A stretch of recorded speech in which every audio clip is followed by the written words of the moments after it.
7장에 있는 우리 말씀은 이 거짓 선지자들의 심판에 대한 말씀을 우리가 함께 나눴습니다. 자, 이 8장은 이스라엘 땅의 모든 죄악으로 인해서 작정된 하나님의 심판을 피할 수 없음을 다시 강조하신 말씀임을 우리가 보게 됩니다. 1절에서부터 3절에 있는 이 말씀은 하나님께서 그 환상을 보여주십니다. 그 환상이 무슨 환상이죠? 여름 과일 광주리를 보여주셨습니다. 그 광주리를 보여주시면서 하나님께서 이제 이스라엘 나라의 이 심판, 이 작정된 심판, 이 변할 수 없는 심판, 피할 수 없는 심판에 대한 이야기를 말씀해 주고 있는 것입니다. 자, 그럼 이 여름 과일의 환상이 무슨 말이냐 하는 것이지요. 이스라엘 나라는 두 개의 추수의 절기가 있습니다. 이 첫 번째 추수의 절기가 오순절이지요. 이 오순절은 이 초막절을 지나고 나서 그 다음 날에 이제 파종하게 됩니다. 밭에. 그래서 이 겨우내에 이 밀이 자라서 오순절 때 바로 이 첫 추수를 하게 되지요. 그리고 난 다음에 이제 오순절이 지나고 나서 이 가을거지라고 해서 이 초막절이 있습니다. 이 초막절에는 이 포도라든지 과일이라든지 올리브라든지 그런 작물들이 수확되는 2차의 추수 시기가 되는 거지요. 그래서 이 추수 시기가 지나고 난 다음에 이 바로 우리가 잘 아는 초막절입니다. 초막절을 수장절이라고 하고 장막절이라고 하기도 하고, 이게 2차 가을거지거든요. 사실 1년 모든 농사에 종교를 짓는 이 절기가 이 수장절이에요. 이 초막절 절기란 말입니다. 바로 이때에 표현하는 말씀이 바로 여름 과일이라고 하는 말씀의 표현입니다. 그러니까 한 해 모든 농사를 다 정리하는 그 추수가 이 여름 과일, 바로 이 광주라는 것이지요. 그래서 오늘 보여준 환상은 하나님께서 이제 한 해 농사가 다 끝난 여름 과일, 이제는 또 거둬들일 것 없잖아요. 그 한 해의 농사를 가질 수가 없잖아요. 지금 이제 이 수장절, 이 초막절을 지나고 나면은 이제는 봄의 거지를 위해서 그 밭에다가 겨울에 밀을 파종하는 거거든요. 그러니까 그 한 해 모든 것이 결산된다는 거죠. 그러니까 하나님께서 오늘 이 여름 광주를 보여준 것은 과일임으로 담아졌다는 거예요. 그럼 담아진 과일은 어디로 저장을 해야 되잖아요. 두고 먹어야 되잖아요. 그것처럼 오늘 이스라엘 나라의 이 심판이 더 이상 피할 수 없는 마지막 심판의 날임을 말씀하고 계십니다. 그래서 2절에 뭐라 말씀하십니까? 내가 다시는 용서치 아니하리라 라고 말씀하신 거예요. 그러므로 3절에는 이 궁궐이나 그리고 모든 땅에 노래가 그치고 그 땅에 시체로 가득하다는 것입니다. 그러니까 마치 여름 과일을 광주에 담아서 광에다 담듯이 이제는 이스라엘 나라의 이 심판이 하나님께서 말씀하신 이 작정된 심판이 임하고 있음을 우리에게 보여주고 있습니다. 그리고 하나님께서 이 말씀하시면 다시 오늘 이 8장 5절과 6절의 말씀은요, 이들의 총체적인 죄악상을 다시 말씀하고 있습니다. 자, 우리는 이 아모스의 말씀을 우리가 보면서 1장과 2장에 오면 이런 말씀이 있지요. 그 주변 국가의 그 죄악에 대해서 하나님 심판하시는 말씀을 하십니다. 그들의 죄악이 서너 가지, 모압, 암몬, 그리고 심지어 유다의 죄까지, 그 다음에 이스라엘 나라의 죄를 이야기하잖아요. 그럴 때 오늘 2장 6절과 8절에 말씀 보면 그들의 죄악에 대해서 이야기합니다. 근데 오늘 본문 말씀 5절과 6절에도 똑같은 그 말씀을 지금 반복하고 있는 것입니다. 오늘 총체적인 이들의 죄악상을 우리 하나님 다시 말씀하시는 거예요. 가을 거지할 때 어떻습니까? 오늘 농사가 어떻게 지었는가? 밀은 얼마나 거뒀지? 그래서 오늘 이 밀이 얼마나 양식이 우리 창고에 남아있지? 오늘 가을 거지 올리브라든지 포도라든지 다른 모든 이 밭의 작물들, 여름에 얻을 수 있는 뭐 감자라든지 이런 것들이 얼마나 저장되었지? 이렇게 확인하듯이 하나님께서 오늘 이 심판의 이 마지막 이 가을거지의 심판의 총체적인 그 죄악상을 다시 알려주고 있는 것이 5절과 6절의 말씀입니다. 그래서 우리가 이제까지 말씀을 배우면서 정치가의 부패, 그죠? 정치가, 그 다음 재판관의 부패, 그리고 종교가의 부패, 어제 말씀하신 거짓 선지자들의 부패, 이 장사꾼들이 야합돼서 물질적으로 살아가는 이 부패, 그 말씀을 쭉 해오지 않았습니까? 그런데 5절 6절에 다시 그 말씀을 2장에서 말씀하셨던 그 말씀과 같이 말씀하고 있는 것입니다. 그래서 이 4절 하반절의 말씀을 보면 정치적인 부패가 있고요, 그 다음에 6절에 보면 이 부자들의 횡포, 그리고 잘못된 심판, 4절 하반절에 보면, 그리고 종교적인 타락, 그리고 그러다 보니까 이 장사꾼들의 속이는 저울, 이 5절에 그런 말씀이 쭉 나오잖아요. 이런 제약이요, 도가 넘고 한도가 차고 넘쳤다는 겁니다. 그래서 우리 하나님께서 너희들의 심판은 내가 더 이상 돌이킬 수가 없다고 말씀하시는 것이죠. 더욱이 이 부패의 그 원상지, 그 원줄기가 어디죠? 그 근본이 어디죠? 사실 이 종교적인 타락에서 온 것입니다. 이 종교적인 타락이 왔기 때문에 5절의 말씀 보면 이 종교적 타락으로 인해서 정치적인 것, 그리고 법관들의 타락이라든지 오늘 장사꾼들의 이 부패, 이 물치라든지 이 모든 것을 이끌어졌단 말입니다. 더욱이 우리 5절에서 눈여겨봐야 될 말씀은 뭐뭇을 지나서, 월삭을 지나서, 안식일을 지나서, 그래서 그들이 언제 그 날이 지나는가, 그 다음 날이 언제 오느냐, 이 얘기는 뭐지요? 그들이 장사를 하겠다는 거잖아요. 물건을 팔겠다는 거잖아요. 이게 무슨 말이에요? 이 종교가 부패하니까 그 월삭이라든지 안식일이라든지 거기 뭐가 나오죠? 재물이 나오잖아요. 하나님의 섬기는 월삭의 재물이 나오고요, 안식일의 재물들이 나오잖아요. 그러니까 그걸 갖다가 어떻게 합니까? 장사꾼들은 그날을 기다리는 거예요. 그 재물을 가지고 이제 팔아서 유용하는 것 아닙니까? 마치 우리 초대교회 시대 때 바울이 그냥 우상의 재물을 내가 안 먹겠다. 왜냐하면 그 당시 때는 모든 우상이 온 세상에 덮지 않았습니까? 아데미 여신이라든지 이 신전에서 속죄제가, 그들의 속죄제가 뭐지요? 염소 새끼 하나 갖다 주고 창녀들과 몸을 뒹굴면 속죄제가 된단 말입니다. 그렇게 차고 넘쳤잖아요. 마찬가지로 하나님 앞에 월삭을 드리든지 소제를 드리든지 이런 것들이 넘치는 그 다음 날에 이 재물을 사실 가난한 자에게 나눠줘야 되고, 그리고 제사장들이 거룩하게 먹어야 되는데 이걸 갖다가 어디 갖다 팔아요? 시장에 갖다 내다 판단 말입니다. 그러니까 이 종교 행위의 부패가, 종교적 지도자들의 부패가 사회 전반의 부패를 만들게 된 거예요. 종교는요, 양심이잖아요. 기준이잖아요. 인간의 본연의 그 근본을 파헤치고 그 근본을 바로 세우는 게 종교 아닙니까? 종교. 아무리 정치가 부패해도요, 종교가 부패하지 않으면요, 정치는 부패할 수가 없어요.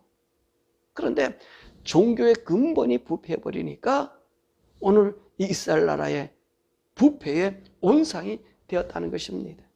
그러니까 오늘 이 5절 6절에서 말씀, 바로 이 종교적 부패가 정치나 경제나 사회나 법치나 모든 것이 허물어짐을 그 모습으로 보여주고 있는 것입니다. 그러니까 하나님께서 7절에서 10절의 말씀 보니까 이 심판을 정해져서 결코 내가 돌이키지 아니한다고 말씀하시는 것입니다. 그리고 7절에 뭐라 말씀하셔요? 여호와께서 말씀하시면서 내가 절대 그들의 행위를 갖다가 용서치 아니하리라. 그렇게 우리 주님이 말씀하고 계시는 거예요. 용서할 수가 없다는 거예요. 그래서 하나님이 정한 심판으로 말미암아 그 하나님의 결심이 8절의 말씀 보니까 어때요? 땅과 강과 애굽의 강들이 요동치는 모습을 보고 땅이 막 요동하는 거예요. 땅이 요동하는. 그리고 9절의 말씀 보니까 천체가 흔들리잖아요. 천체가 흔들려. 그래서 대낮에 해가지고요.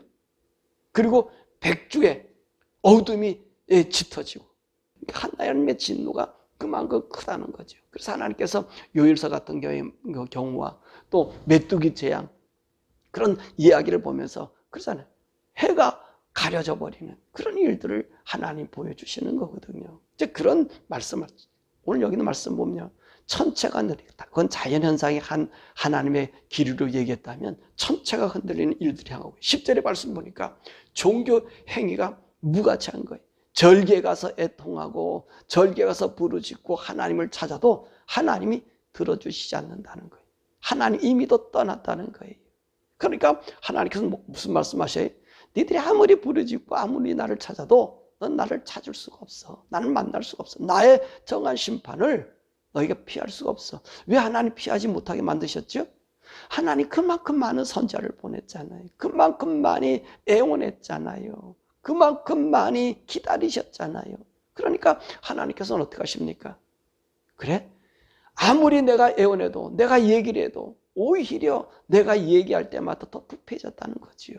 그러니까 하나님께서 이 심판을 이제 뒤로 물릴 수가 없다는 겁니다. 여름과의 실과처럼 그 창고에 저장하는 것처럼 내가 그 심판에 작정된 것을 피할 수 없다는 것입니다. 자, 그리고 난 다음에 하나님 피할 수 없는 이 움직임과 이 위험이 닥치니까 이 사람들이 어떤 일이 생겨지겠어요? 떼어준 후회를 하겠지요. 떼어준 후회를 하는 거예요. 그래서 하나님을 찾는다는 거예요. 그 11절에서 14절의 말씀입니다. 이때는요, 하나님의 말씀이 걷어지는 거예요. 그래서 말씀 보니까 무슨 기근이 왔어요? 이들이 먹고 마신 물이 없어서 양식이 없어 주림이 아니라 여호와의 말씀이 듣지 못한 기근이 그들에게 왔다는 것입니다. 아까도 얘기했지만 하나님 말씀 인간 기본의 근본이 우리 근본을 우리들에게 정해 주시고 그 근본 가운데 인간의 도리와 인간의 정말 양심이라고 하는 그 소리를 듣게 하는데 그것이 떠나고 나니까 여러분 인간들에게는 아무리 부귀가 있고 영화가 있어도 그것은요 한순간밖에 지나지 않아요. 멸망의 징조밖에 안 된다는 거예요. 그러니까 오늘 여기 있는 말씀이 뭡니까? 오늘 이 젊은 남녀들이 동서남북 사방에 다니면서 하나님 말씀을 구한다는 거예요. 다시 말하면 우리 하나님께서 말씀하신 그 의, 우리 하나님께서 말씀하신 그 정의를 찾아도 그 땅에는 정의가 없어요. 그래서 이들이 지쳐서 넘어져 쓰러지고 있는 모습을 이야기하고 있는 것입니다. 왜 그렇습니까? 하나님의 말씀이 그곳에서 떠났기 때문에 그렇습니다. 오늘 하나님 말씀이 떠난 이 사람들이요 어떤 행동을 합니까? 사마리아 단이나 그리고 단에 있는 단이나 부엘사바인 단에 가서 우리에게 은혜를 베풀어 달라 한들 거기 이미도 불의가 가득 찬대요. 악의로 가득 찼는데 하나님을 향한 양심의 척도가 없는데요. 여러분 모든 종교는 다 그래요. 하나님을 떠난 종교는요 단순한 인간의 도덕적인 것을 보인다지만 그것은 인간의 도덕의 마음을 바꿀지는 못한단 말이에요. 변화시킬 수 없다는 거예요. 여러분 우리 기독교가 왜 위대한 거고요. 하나님이 위대하죠. 아무리 큰 죄인이라도 주님을 만나면 하나님 만나면요 변화되잖아요. 바꿔지잖아요. 그 자체가 인간의 본성 그 하나님과의 만났던 그 관계로 바꿔지잖아요. 그래서 회개가 중요한 것 아닙니까? 그래 기독교는 회개를 얘기하는 거예요. 본 마음이 하나님과 접해지는 거. 근데 우상은 어떻습니까? 그 수양이면 끝나요. 염소 새끼 하나만 갖다 주고 그 창녀하고 하룻밤 자면 모든 죄가 끊어져 버리는 거예요. 부패를 만드는 거잖아요. 어제도 우리 가정 예배에서 그런 얘기 했습니다. 초막절 지나고 난 다음에 요한복음 8장의 말씀 아닙니까? 현장에서 가늠한 여인을 데려와서 이제 그 여인을 어떻게 예수님이 처리하나 그렇게 보았잖아요. 그때 예수님께서 땅에다 글을 쓰면서 뭐라 말씀했습니까? 죄 없는 자가 먼저 돌로 쳐라. 그랬더니 어린애도 시작해서 노인까지 다 돌을 내버려두고 가버렸잖아요. 근데 만약에 요즘 시대 같았으면 어떻겠냐라고 우리 가족에게 또 제 상태를 얘기했어요. 여러분 지금 같으면요 자기가 의롭다고 먼저 돌로 때렸을 거예요. 저부터 먼저 돌로 때렸을 거예요. 그거 왜 그랬을까요? 인간의 심리의 이 죄는요 계속 쌓이고 악해진다는 것입니다. 악해지는 거예요. 이 종교는요 우리 인간의 죄를 그냥 덮어버리는 거예요. 순간순간 덮어버리는 거예요. 그렇기 때문에 더 악이 악으로 치닫는 거지만, 우리 기독교는 어떻습니까? 우리 하나님 앞에 있는 우리 예수 믿는 우리는 어떻습니까? 우리 근본이 뒤집어지는 거예요. 그래서 오늘 아모스에서 말씀은 뭐라면, 너의 밭을 기경하라 그러잖아요. 너 심령을 바꾸라는 거잖아요. 이 심령 바꾸는 건 하나님 외에는 없단 말입니다. 그러니까 아무리 남녀들이 좋은 도덕이나 가치관이나 이곳을 찾아다녀도 하나님 말씀이 떠나고 나면은 여러분 거기는 의가 없습니다. 공의가 있고 정의가 없습니다. 그렇기 때문에 오늘 기근이 와서 멸망의 지경에 이르는 것을 우리가 보게 되는 거죠. 바로 이 모습이 이 북왕조에 있었다는 거예요. 또 이스라엘 나라 남왕조에 앞으로 그 일들이 있어진다는 것입니다. 더 나가서 오늘 이런 일들이 우리에게도 있다는 것입니다. 지금 아직까지 하나님께서 말씀의 때를 거두지 않으셨어요. 말씀의 사람들을 우리에게 붙여주고 있습니다. 언제까지 이 말씀을 붙여주시냐면 이제 7년 대환란이 있는 전 3년 반까지는 여러분 우리에게 말씀이 있습니다. 두 증인이 나타나서 이제 하나님의 그리스도의 복음에 대한 이야기 마지막으로 하다가 그 순교하고 나서 그들이 이제 광장에 놓고 좋아하지요. 근데 그분이 3일 만에 부활해서 하늘로 올라가잖아요. 이때 우리의 휴거가 일어나거든요. 마지막 7번째 나팔이 불러지거든요. 예. 그러고 난 다음에 이 세상은 어떻습니까? 휴거하지 못한 사람들이 이 땅에 살게 됩니다. 그럼 이 7년 대환란 중 후 3년 반에는 하나님 이 땅을 멸하는 대접재앙이잖아요. 이 대접재앙에 이 하나님 말씀이 아예 이 땅에는 없습니다. 어떤 분들은 이삭축제가 될 수 없는 게 여기는 자기가 급급해요. 오늘 여기 있는 말씀 보니까 이 강이, 땅이, 그 다음에 천체가 흔들리듯이 이 땅에는 이제 그대로의 나팔 재앙에서 보내졌던 그 재앙이 그대로 떨어져요. 나팔 재앙이 때는 3분의 1이 이 세상이 부서지잖아요. 그죠? 물이나 강이나 3분의 1입니다. 그래서 우리 성도들이 더 정신 차리고 예수 믿게 하고요. 믿지 않는 사람은 더 과학이나 이런 것에 의지하고 따라가지요. 근데 후 3년 반 이 대접재앙에는 보세요. 해와 달이 그대로 없어져 버려요. 그대로 해서 이 땅에 있는 사람들을, 불신자들을 죽이는 심판이거든요. 그때는 하나님 말씀이요. 이 땅에서 찾을래야 찾을 수 없어요. 왜 그렇습니까? 제가 요한계시록 강의한 걸 여러분 찾아서 보시고 앞으로 다시 한번 제가 방송에서 올릴 텐데요. 여러분 그때는 하늘 보좌에 우리를 위해 중보하신 우리 주님이 어딥니까? 그 하늘 지성소에서 공중으로 이제 재림하신 거예요. 그때 무덤에 있는 성도들이 공저 주님 만나고 여기서 휴게소 올라가니까 하늘 성전 우리를 중보해 줄 그리스도가 그 제단이 없단 말입니다. 하늘 지성소에 계시지 않아요. 그러니까 이 땅에서 아무리 예수행이 예수 부르고 하나님 불러도 하나님이 없는 거예요. 오늘 여름 광주리가 얘기했잖아요. 치워놓고 난 다음에는 오늘 저장해 놓고 난 다음에는 옮겨놓고 난 다음에 거지가 없다는 거예요. 그러니까 이 사람들이 지쳐서 하나님 말을 찾아도 없다는 거죠. 구원의 때가 지나가는 거예요. 그러므로 사랑하는 여러분, 우리 사랑하는 성도님들, 지금 시기가 너무나 좋은 시기면서 위험의 시기잖아요. 이 세상이 요동되는 시기잖아요. 앞으로 20년, 30년에는 분명히 이 세상에 통합이 올 거예요. 우리 예수님께서 말하는 세계 정부가 온단 말입니다. 계시록에서 말씀한 세계 정부가 온단 말이에요. 이럴 때 이러기 전에 우리와 우리 자손들에게 항상 이 말씀을 알려줘야 돼요. 하나님 말씀이 떠나가는 시기가 아무리 그 말씀을 찾고 부르려도 그 말씀을 외쳐주는 사람이 없고 우리 심령의 양심의 죄를 회개케 한 자들이 없어진단 말이지요. 그러니까 오늘 말씀이 떠나가기 전에 무엇이 기근이냔 말이에요. 무엇이 공고냔 말이에요. 참 하나님 말씀, 생명의 말씀이 우리에게 중요하다는 거죠. 제가 이 말씀을 여러분의 방송 설교하는 이유도 무슨 얘기냐면 하나님에게 하신 말씀 중에 한 부분입니다. 하나님 말씀 섞으면 안 돼요. 어제도 말씀했죠. 90%가 진실이고 10%가 거짓이다. 그건 진실인가 거짓인가? 거짓이에요. 왜냐하면 그 10%의 거짓 때문에 진실을 얘기한 거기 때문에 거짓이에요. 그렇기 때문에 하나님 말씀은요, 여러분 그대로 믿으셔야 되는 거예요. 이 말씀이 떠나가면 우리 기근이 옵니다. 우리 영혼의 심령이 마찬가지, 저와 여러분도 마찬가지예요. 하나님 말씀 100%인데 내가 거기 1%를 내 거를 집어넣었다. 그 1%가 나를 부패케 만들어요. 나를 죄로 끌고 가요.